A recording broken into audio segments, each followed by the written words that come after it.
प्रणव जोहरीपुर गांव का एक ईमानदार और मेहनती आदमी था। वो लकड़ी काटकर उससे फर्नीचर बनाता और बाजार में बेचता। उसका काम अच्छा चल रहा था, लेकिन तभी बाहर से लोभी और चालाक मुरली लोहे का फर्नीचर लेकर बेचने लगा। इससे लकड़ी के फर्नीचर की मांग घट गई। क्या प्रणव, यूं ही दुकान खोल कर बैठे हो और बैठे बैठे मक्खी मार रहे हो, क्योंकि भाई अब दुकान में तो कोई आता ही नहीं है। मेरा नुकसान करके तू अपनी दुकान चला रहा है और अब मेरा मजाक भी उड़ा रहा है। अरे भाई, अब जमाना बदल गया है। लकड़ी का सामान भला कौन इस्तेमाल करता है। सुनो भाई, लकड़ी का धंधा छोड़ दो। मैं अपना काम क्यों छोड़ दूं? अब देखो भाई, मेरी बात मानो, मेरे साथ मिल जा। शहर से 300 में सामान लाता हूँ और यहाँ 3000 में बेचता हूँ। देखना, रातों रात अमीर बन जाएगा। मैं लोगों को ठग के पैसे नहीं कमाता। मैं अगर कमाऊंगा भी तो ईमानदारी से और सही दाम पर। ईमानदारी और सही दाम? हाँ तो देख लेना, मैं तुझे एक पैसा भी कमाने नहीं दूंगा। तू भिखारी था और भिखारी ही रहेगा।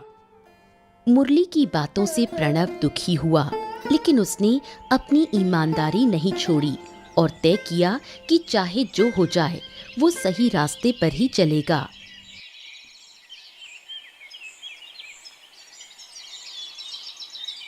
प्रणव की पत्नी आस्था उसे बहुत मानती थी और उसके हर फैसले को स्वीकार करती थी।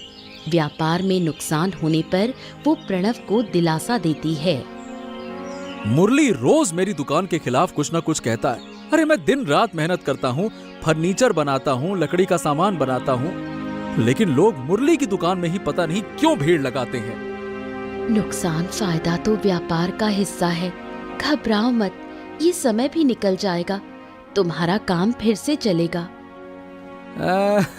कितनी बार झूठी तसल्ली दोगी? मुरली कह रहा था कि मैं भी उसके साथ मिलकर महंगे दामों पर सामान बेचूं, लेकिन मैंने मना कर दिया। तुमने बिल्कुल सही किया। लोगों को धोखा देकर पैसे कमाना सही नहीं है। तुम अपनी ईमानदारी पर डटे रहो। एक दिन तुम्हें उसका इनाम जरूर मिलेगा। हाँ, मैं कुछ महीने और कोशिश करूंगा।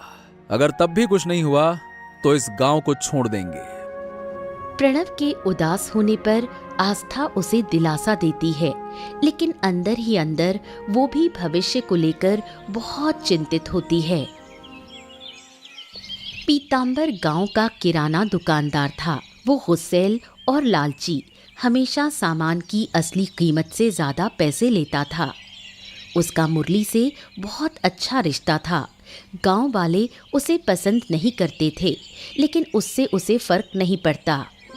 पीतांबर काका, कुछ सामान चाहिए था। हाँ, बताओ बताओ, क्या क्या चाहिए? दूध, चीनी और 1 दर्जन अंडे। और बताइए कुल कितना हुआ? हाँ हाँ, बताऊंगा ना बेटा, थोड़ा धीरज तो रखो। रुको रुको। काका, आप जानते हैं ना, प्रणव की हालत इन दिनों बहुत खराब है। दुकान में कुछ भी नहीं चल रहा।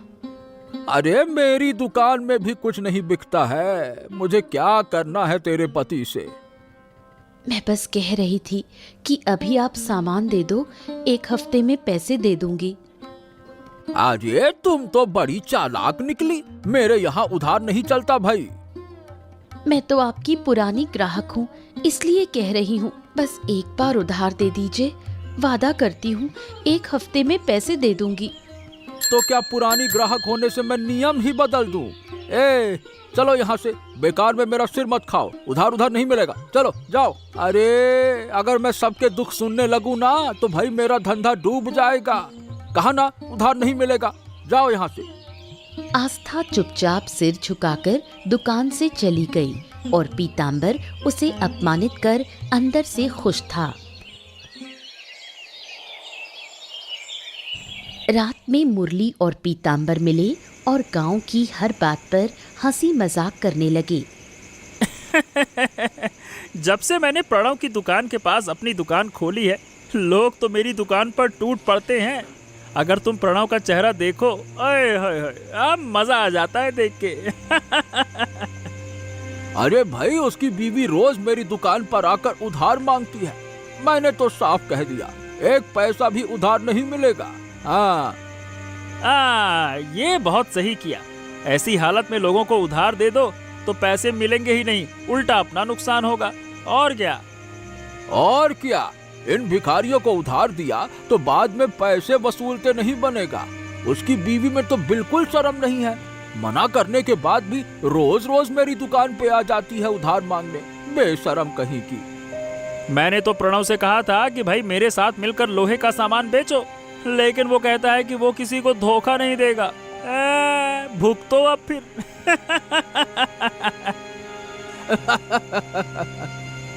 उन्हें गांव की हर छोटी बड़ी बात पता होती थी। दोनों मिलकर प्रणव की गरीबी और ईमानदारी का मजाक उड़ाते हैं और उसे नीचा दिखाने में लगे रहते हैं।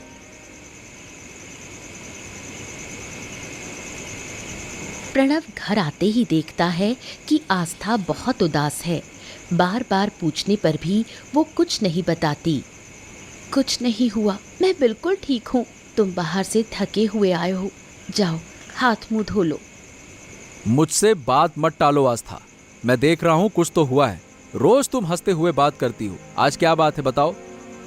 आस्था शुरू में कुछ नहीं बताना चाहती थी, लेकिन प्रणव के बार बार पूछने पर वो मजबूर हो जाती है। वो बताती है कि पीताम्बर ने कैसे उसे अपमानित किया और उधार देने से मना कर दिया। अरे इतने सालों से हम उसी दुकान से सामान लेते आए हैं, वो भी हमारा पड़ोसी है, फिर ऐसा बर्ताव क्यों? दुनिया में बिना पैसे के कोई इज्जत नहीं, पैसा ही सब कुछ है। ओहो, मैं कल ही जाऊंगा उस पीताम्बर के पास में और पूछूंगा किसने उसे इतनी हिम्मत दी कि वो तुम्हारे साथ ऐसा सुलूक करे। मैं देखता हूँ उसे, बुढ़ा खूसट कहीं का। नहीं, तुम कुछ मत कहना, बस अपने काम में लगे रहो। एक दिन हम भी सफल होंगे और उसी सफलता से हर अपमान का जवाब देंगे। आस्था की बात सुनकर प्रणव को प्रेरणा मिलती है और वो तय करता है कि जब तक वो इस अपमान का जवाब नहीं दे देता, आस्था पीताम्बर की दुकान पर नहीं जाएगी। प्रणव लकड़ी काटने जंगल में जाता है। काटते काटते वो थक जाता है, इसलिए एक पेड़ के नीचे बैठकर आराम करने लगता है। तभी वो पेड़ के पास से कुछ चूं चूं की आवाज सुनता है। चू, चू, चू। ये कैसी आवाज है? ऐसा लग रहा है जैसे कोई पक्षी या फिर कुछ तो चिल्ला रहा है, लेकिन आवाज आ कहां से रही है? प्रणव उठकर इधर उधर देखने लगता है। तभी उसकी नजर एक घायल तोते पर पड़ती है, जिसके पंख पर चोट लगी होती है। अरे रे रे रे रे रे, बेचारी चिड़िया को कितनी चोट लगी है। बाप रे बाप, ये तो उड़ भी नहीं पा रही है।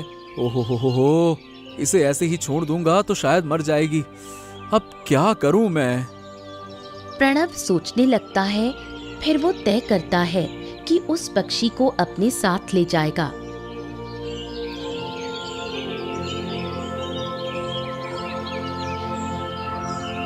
वो तोते को घर ले आता है। फिर आस्था और प्रणव मिलकर उसका इलाज करते हैं और उसके पंख पर मरहम लगाते हैं। मैंने इतनी सुंदर चिड़िया कभी नहीं देखी। चेहरा कितना प्यारा है, क्यों ना ये ठीक होने के बाद भी हमारे पास ही रहे। अरे नहीं आस्था, इसका घर जंगल है, जरूर इसका परिवार यहीं कहीं रहता होगा। अभी कुछ दिन हमारे पास रहेगी, फिर जैसे ही उड़ने लायक हो जाएगी मैं इसे वापस जंगल छोड़ आऊंगा, इसके परिवार के पास में। आस्था प्रणव की बात मान लेती है और दोनों मिलकर उसकी देखभाल करते हैं। कुछ ही दिनों में तोता ठीक हो जाता है और प्रणव उसे वापस जंगल छोड़ने निकलता है। पीताम्बर के घर में वो और उसकी पत्नी शकुंतला ही रहते थे। पीताम्बर जितना बेईमान था, शकुंतला उतनी ही ईमानदार और सच्ची। इस कारण दोनों में अक्सर झगड़े होते थे। अरे भाग्यवान, मुझे समझ में नहीं आता कि तुम्हें मुरली से इतनी दिक्कत क्यों है। उसने तुम्हारा क्या बिगाड़ दिया है, बताओ। उसने मेरा कुछ नहीं बिगाड़ा, लेकिन उसकी संगत से तुम्हारे अंदर बुरी आदतें आ रही हैं। क्या? अरे भाई, कौन सी बुरी आदतें हैं? गांव वाले कहते हैं कि तुम अब बहुत गुस्सैल और रूखे हो गए हो। पहले सबके साथ अच्छे से बात करते थे, अब बस मुरली को छोड़कर सब पर चिल्लाते हो। मैं मेहनत से कमाकर इज्जत से जीता हूँ, तो गुस्सा करूँ या ना करूँ ये मेरा हक है, समझी?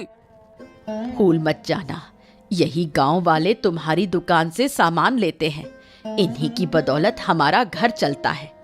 भूल गए कैसे 18 साल पहले हम सब कुछ छोड़कर यहाँ आए थे। मुझे मेरा अतीत याद मत दिलाओ। जैसे तुम मुझसे मुरली से दूर रहने को कहती हो, वैसे ही तुम भी प्रणव की बीवी आस्था से दूर रहो, समझी? आस्था और प्रणव मुरली जैसे धूर्त नहीं है, उनके साथ रहकर मैंने कभी कोई गलत काम नहीं किया। और ऐसे ही हर दिन की तरह उनका झगड़ा शुरू हो जाता है। गांव वालों के लिए ये रोज का मामला था, इसलिए कोई उन्हें रोकने नहीं आता। प्रणव तोते को जंगल में छोड़ने आता है, तभी पहली बार वो तोता बोल उठता है। प्रणव हैरान रह जाता है। तुम बोल सकते हो? हाँ, मैं बोल सकता हूँ, और सिर्फ इतना ही नहीं, मैं इंसानों का भूत और भविष्य भी देख सकता हूँ। क्या? लेकिन कैसे? क्या तुम्हारे पास कोई जादुई ताकत है? और तुमने मुझे पहले क्यों नहीं बताया? क्योंकि मैं चाहता था कि जंगल आकर तुम्हें सब कुछ बताऊं। मैं कोई साधारण तोता नहीं हूँ, मैं गुरु रामेश्वर का पालतू हूँ। उनके कहने पर पास के गांव जा रहा था, लेकिन एक तूफान में घायल हो गया। ओह, अब ये गुरु रामेश्वर कौन है? कहाँ रहते हैं? वो इसी जंगल के आखिरी छोर पर रहते हैं। वो दुखी लोगों की मदद करते हैं और अंधकार में उजाला लाते हैं। तुम बहुत नेक और दयालु हो। मैं इतने सालों से जंगल आ रहा हूँ, लेकिन कभी पता नहीं चला कि यहाँ कोई ऐसा महान व्यक्ति रहता है। वो सबको नहीं मिलते, सिर्फ जिसे चाहते हैं उसी को दिखते हैं। तुम सच्चे और ईमानदार हो। तुमने मुझे कैद नहीं किया, इसीलिए मैं तुम्हें इनाम देना चाहता हूँ। हाँ ठीक है, लेकिन मुझे कोई इनाम नहीं चाहिए। देखो, मैंने जो किया वो मैंने दिल से किया। मैं तुम्हारी सारी समस्याएं जानता हूँ और उसका हल भी। हाँ, चलो मेरे साथ। फिर तोता उड़ता है और गुरु रामेश्वर की ओर ले जाता है। प्रणव उसके पीछे चलता है। पीतांबर मुरली को घर में हुए झगड़े की बात बताता है। मुरली उसे समझाता है कि शकुंतला की बातों पर ध्यान ना दे, लेकिन अंदर ही अंदर मुरली के दिमाग में एक चाल चलने की योजना बनती है। अरे शकुंतला मासी मेरी माँ जैसी हैं, मैं उनकी बातों का बुरा नहीं मानता, लेकिन आप इतने सीरियस क्यों हो रहे हो? अरे तो क्या मैं उसके पैसों से चलता हूँ या वो मेरे पैसों से? उसे ये बताने की क्या जरूरत है कि मैं किससे मिलूं, किससे बातें करूं, हैं? अरे पीतांबर काका, पत्नी है वो आपकी, कभी कभी ऐसी बातें हो जाती हैं, उनको आपकी चिंता है, भूल जाइए। अरे कैसे भूल जाऊं? मुझे तो ये लगता है मुरली कि प्रणव और उसकी पत्नी आस्था ये मिलकर शकुंतला का दिमाग खराब कर रहे हैं। अब हो सकता है काका, पर देखो असल बात यह है कि अगर आप मेरे साथ मिलकर एक छोटा सा काम करें ना, तो हम दोनों ढेरों पैसा बना सकते हैं और आपको भी गांव में इज्जत और ताकत मिल सकती है। बोलो काका। हैं? ऐसा क्या करोगे भाई तुम? आप मेरे व्यापार में थोड़ा सा पैसा लगाइए, कुछ ही दिनों में इतना मुनाफा होगा ना जितना आपकी दुकान से महीनों में नहीं होता है। पीतांबर मुरली पर इतना भरोसा करता था कि उसने एक बार भी सोचे बिना अपने पैसे उसके व्यापार में लगा दिए। तोते का पीछा करते हुए प्रणव जंगल के आखिरी छोर पर पहुंचता है, जहां गुरु रामेश्वर रहते हैं। वो तोते को शंभू कहकर पुकारते हैं। शंभू को देखकर गुरु बहुत खुश हो जाते हैं। शंभू तू आ गया। अरे भाई, हम तो तुम्हारी चिंता में पागल हो गए थे। तू था कहाँ और ये लड़का कौन है? जिस रात आपने मुझे भेजा था ना, उसी रात तूफान में मैं गिर गया और घायल हो गया। ये प्रणव है, इसी ने मुझे बचाया। फिर शंभू उन्हें बताता है कैसे प्रणव ने उसे घर ले जाकर इलाज किया। प्रणव बहुत ईमानदार है, उसमें लालच नहीं है, लेकिन इस समय उसके जीवन में बहुत कठिनाइयां चल रही हैं। प्रणव, तुमने शंभू की सेवा की है, उसे सही सलामत वापस लाए, हम तुमसे बहुत खुश हैं। तुम्हारी सारी समस्याओं का हल हम देंगे।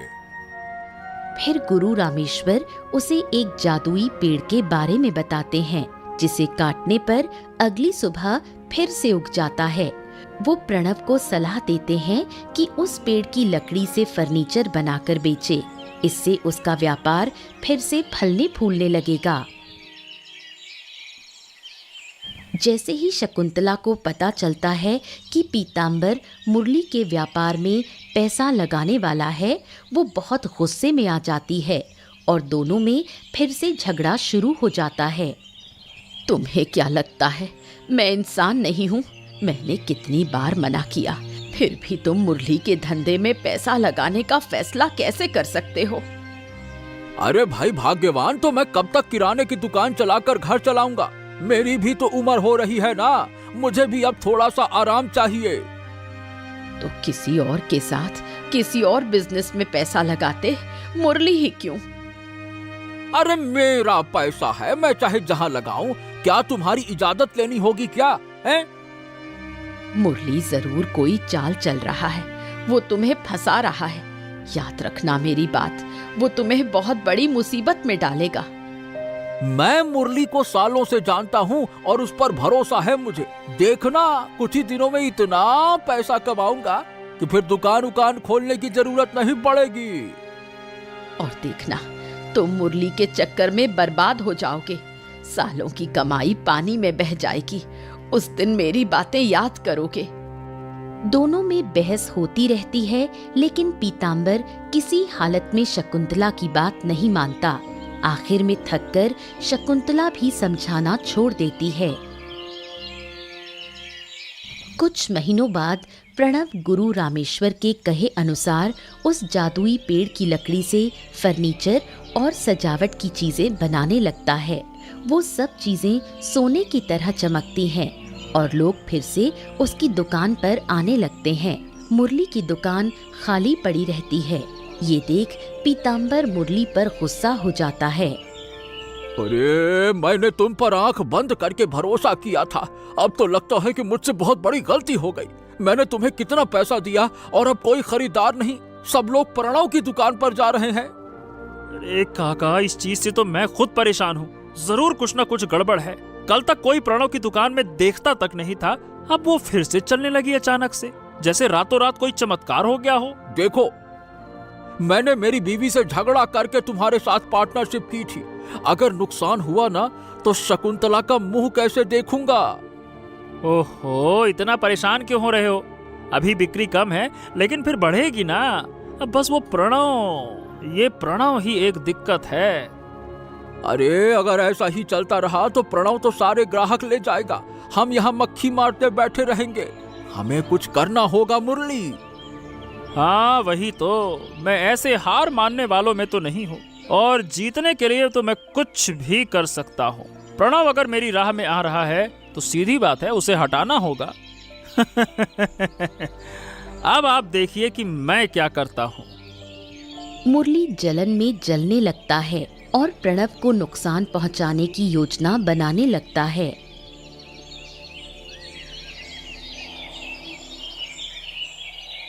एक रात मुरली पीताम्बर के घर आता है और प्रणव की दुकान को नुकसान पहुंचाने की योजना बनाता है, लेकिन शकुंतला सब सुन लेती है और उन्हें रोकने की कोशिश करती है। तुम लोग बहुत बड़ा पाप कर रहे हो, अगर किसी को पता चला तो बहुत पछताओगे। अरे चुप रहो तुम, हमारे मामले में दखल मत दो, और अगर गलती से भी प्रणव को कुछ बताया ना तो तुम्हें भी जला दूंगा मैं, समझ गई? मासी, हम ये सब अच्छे के लिए कर रहे हैं। अगर प्रणव की दुकान रही तो हमारा धंधा कभी नहीं चलेगा। फिर वो शकुंतला की परवाह किए बिना रात के अंधेरे में प्रणव की दुकान पर जाते हैं और आग लगा देते हैं। फिर अपने अपने घर चले जाते हैं। पूरी रात दुकान जलती रहती है। बेचारा कितनी मेहनत से फिर से खड़ा हुआ था, तुम लोगों ने उसकी दुकान जला दी। इसका फल जरूर मिलेगा। अगर फिर से प्रणव का नाम लिया तो मैं तुम्हें भी आग लगा दूंगा। मुझे तो चुप कराओगे, लेकिन सच एक दिन जरूर सामने आएगा और तुम दोनों को सजा मिलेगी। शाप वाप देने से कुछ नहीं होता है, मुझे बस अपने मुनाफे से मतलब है। चलो हटो, अब सोने दो, कल मेरा बड़ा दिन है। बात करती है। शकुंतला डर के मारे चुप हो जाती है और प्रणव को कुछ नहीं कह पाती। दूसरी ओर पीतांबर चैन की नींद सोता है।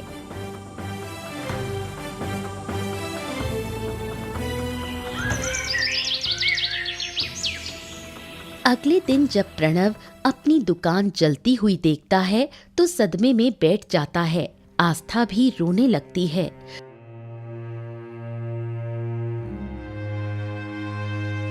अरे अरे कल रात तक तो यहाँ कितनी भीड़ थी।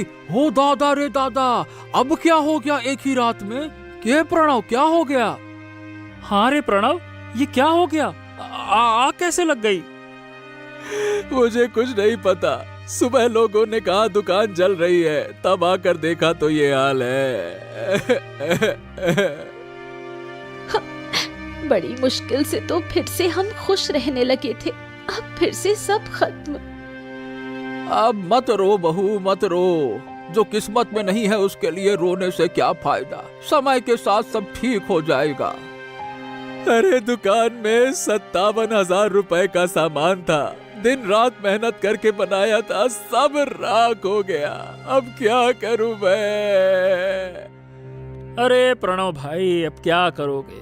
ऊपर वाले पर भरोसा रखो, कोई ना कोई रास्ता जरूर मिलेगा। हम सब तुम्हारे साथ हैं ना भाई। शांत हो जाओ, शांत हो जाओ। हाँ हाँ, हम सब तुम्हारे साथ हैं। मेरे से टक्कर लेने आया था, अब घूम घूम कर भीख मांग, जीत आखिरकार मेरी ही हुई। अब तो लगता है कि गांव छोड़ना ही पड़ेगा, सारी मेहनत मिट्टी में मिल गई। हाँ, अब गांव में रहकर कुछ फायदा नहीं, कहीं और जाकर नई जिंदगी शुरू करो, और क्या कहें। मुरली की बातें सुनकर प्रणव टूट जाता है और गांव छोड़ने का सोचता है। ये देखकर मुरली और पीतांबर बहुत खुश होते हैं। सोचते हैं कि अब कोई रोकने वाला नहीं रहेगा। गांव छोड़कर जाने से पहले प्रणव आखिरी बार गुरु रामेश्वर से मिलने जाता है। जंगल में जाते हुए उसकी फिर से उस तोता पंछी शंभू से मुलाकात होती है। प्रणव उससे कहता है कि वो गांव छोड़कर हमेशा के लिए जा रहा है। तब तोता पंछी कारण पूछता है और प्रणव रोते हुए सारी घटना बताता है।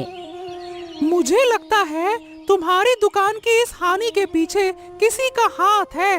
कोई जानबूझकर तुम्हें नुकसान पहुंचाना चाहता है। लेकिन मेरी किसी से क्या दुश्मनी, तो फिर कोई मुझसे ऐसा क्यों करेगा? रुक जाओ, मैं सब देखता हूँ। फिर तोता पंछी अपनी आंखें बंद करता है और सब कुछ देखता है। वो देखता है मुरली और पीतांबर मिलकर प्रणव की दुकान में आग लगा रहे हैं और ये देखकर वो प्रणव को ये बात बताता है। सुनकर प्रणव अपने कानों पर विश्वास नहीं कर पाता। हाँ, मुरली और पीतांबर काका, मैंने तो कभी उनके साथ कोई गलत काम नहीं किया, न उनको कोई नुकसान पहुंचाया, तो फिर उन्होंने मेरे साथ ऐसा क्यों किया? इसका जवाब गुरु रामेश्वर ही दे पाएंगे। तुम चलो मेरे साथ, हम उनके पास चलते हैं। चलो। तोता पंछी फिर प्रणव को गुरु रामेश्वर के पास ले जाता है। वहाँ प्रणव और तोता पंछी सब कुछ विस्तार से बताते हैं। जब से तुमने मेरी सलाह मानकर उस मायावी पेड़ से लकड़ी काटकर सामान बनाना शुरू किया है, तब से तुम्हारे दुकान की आमदनी बढ़ी है।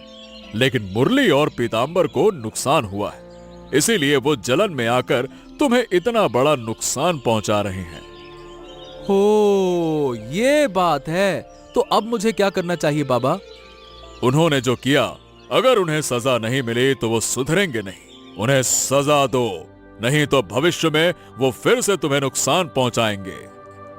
गुरु रामेश्वर की बात सुनकर प्रणव पुलिस के पास भागता है, लेकिन पुलिस साक्ष्य या गवाही तलाशने लगती है। फिर प्रणव पुलिस को पीताम्बर के घर ले जाता है। पुलिस के आने पर पीताम्बर सारी बातों को झूठा कहता है। मेरे पास एक मायावी तोता पंछी है जो सब देखता है और वो सब जानता है। उसने मुझे बताया कि तुम और मुरली दोनों ने मिलकर मेरी दुकान को जलाया। अब चुपचाप अपनी गलती स्वीकार करो। अरे तुम्हारा दिमाग खराब हो गया है क्या? पगला वगला गए हो क्या? झूठी कहानी बनाकर ये फालतू के पंछी पर विश्वास करके मुझे फंसाने की कोशिश कर रहे हो। दरोगा साहब, ये तो निश्चय ही उसने खुद अपनी दुकान में आग लगाई होगी ताकि हमको फंसाकर हमारा नुकसान कर सके। ये सब सुनकर शकुंतला गुस्से में खुद को रोक नहीं पाती। फिर वो पुलिस के सामने सच्चाई कह देती है और कैसे पीताम्बर और मुरली उसे धमकाते थे, बाल कटवाने को मजबूर करते थे, ये भी बताती है।